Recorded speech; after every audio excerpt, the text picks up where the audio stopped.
हमारा होगा। तू दानी छह चढ़ाबै छियै फूल चढ़ाबै छियै फूल शस्त्र के तू दानी छह चढ़ाबै छियै फूल विष्णु के चक्र देलह विष्णु के चक्र देलह शिव जी के तीरस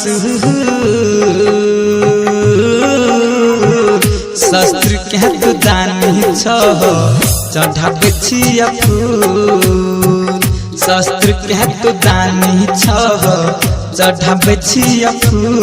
मिक्स बाय राजेश इलाका हमारा होगा।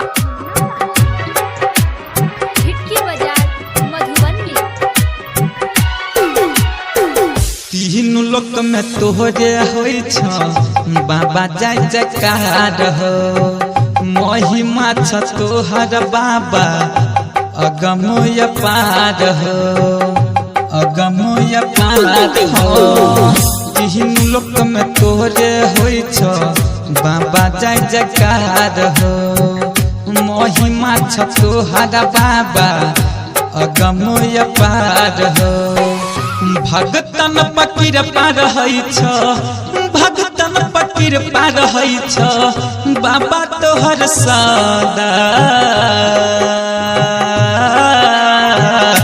राम जी के धनुष देलह हनुमान के गादा राम जी के धनुष देलह हनुमान के गादा। मिक्स बाय हमारा होगा। मिक्स बाय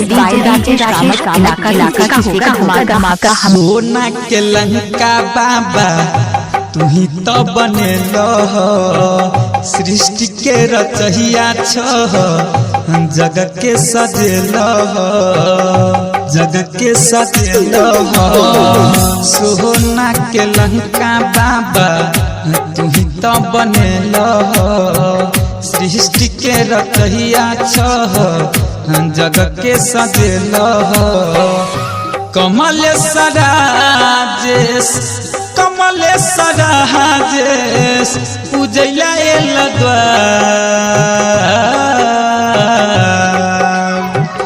शारदे के बिना देलह दुर्गा के तलवार शारदे के बिना देलह दुर्गा के तलवार विष्णु के चक्र देलह विष्णु के चक्र देलह शिव जी के तीरस शस्त्र के तू दानी शस्त्र के तू दानी छह चढ़ाबै छियै फूल।